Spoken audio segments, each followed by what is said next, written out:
Dunia sejarah manusia itu luas banget. Penuh sama bintang-bintang yang muncul terus tenggelam. Nah, dinasti itu kayak bintang-bintang itu. Dinasti Ming ini salah satu bintang yang paling terang. Sinarnya nyampe ke seluruh Tiongkok selama ratusan tahun. Zaman ini mulai di tahun 1368. Coba bayangin dunia waktu itu. Dinasti Yuan Mongol lagi redup, ada kekuatan baru yang siap muncul. Pemerintahan orang Han Tiongkok mau balik lagi. Ini momen penting banget. Perubahan besar. Dinasti Ming punya pendiri yang hebat, namanya Zhu Yuanzhang. Dia datang dari keluarga sederhana, seorang petani. Terus, jadi biksu Buddha. Abis itu jadi pemimpin pemberontak yang gigih. Dia lihat banyak penderitaan. Dia berjuang buat rakyatnya. Dia berhasil usir penguasa Mongol. Terus dia naik tahta, ngambil nama Kaisar Hongwu. Pemerintahannya jadi awal buat zaman baru. Lahirlah dinasti yang bersinar terang. Kenapa ya fajar baru ini datang? Dinasti Yuan sebelumnya udah lemah. Kekuasaannya udah nggak sekuat dulu. Rakyat ngalamin banyak kesulitan. Ada kelaparan, ada agak banyak musir. Ini dianggap tanda-tanda. Tanda kalau mandat langit udah pindah. Pemberontakan muncul di mana-mana. Zhu Yuanzhang itu pemimpin yang pintar. Dia berhasil satuin banyak pasukan pemberontak. Dia janji bakal balikin ketertiban. Dia kasih harapan buat rakyat yang udah capek. Zaman Ming ini panjang banget. Dari tahun 1368 sampai 1644. Itu hampir 300 tahun loh. Bayangin berapa generasi. Kehidupan yang udah dijalanin. Zaman ini lihat banyak pencapaian luar biasa. Tapi juga banyak tantangan besar. Kayak cerita hebat lainnya, ada masa-masa gemilang. Ada juga masa-masa kelam.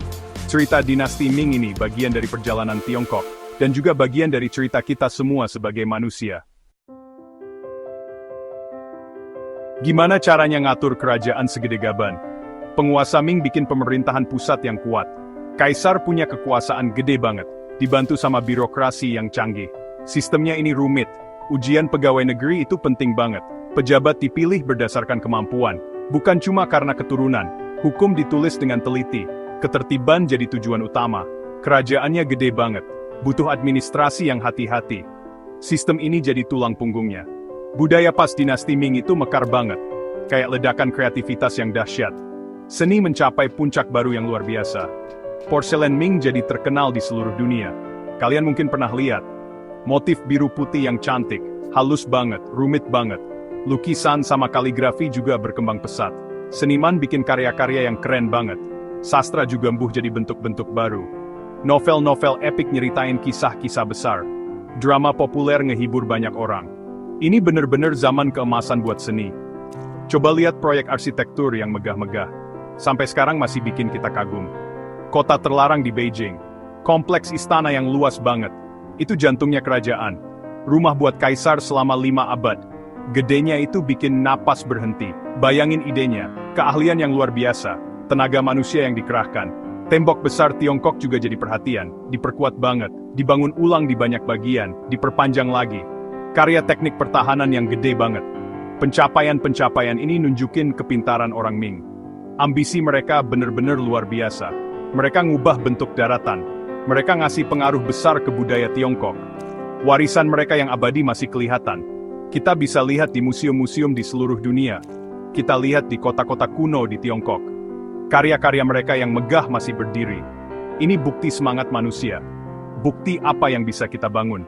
Apa yang bisa kita dibayangin. Kaisar Hongwu itu arsiteknya dinasti ini. Bintang penuntun pertamanya. Dia yang naruh dasar-dasar penting buat pemerintahan Ming. Kebijakannya fokus banget ke pertanian. Dia mau ningkatin hidup para petani. Dia nerapin hukum yang ketat dan lengkap. Dia dikenal sebagai penguasa yang kuat. Kadang-kadang, dia keras banget. Tujuan utamanya jelas, Tiongkok yang stabil.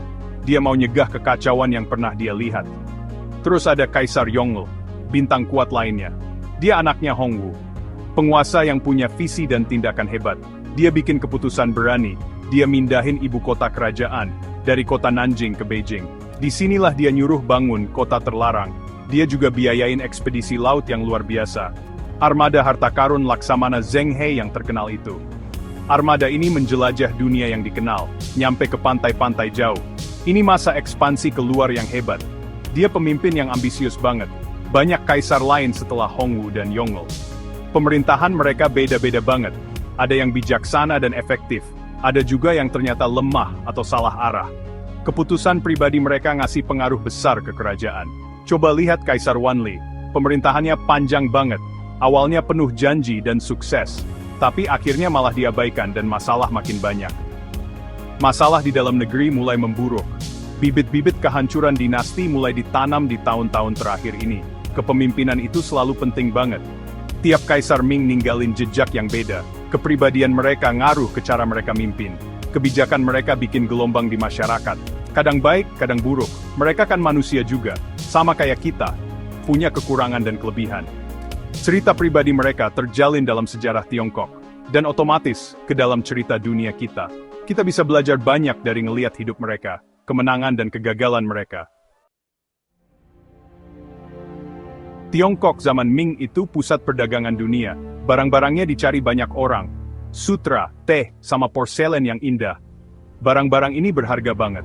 Perjalanannya jauh banget. Nyampe ke pasar-pasar di Asia, Afrika, bahkan Eropa.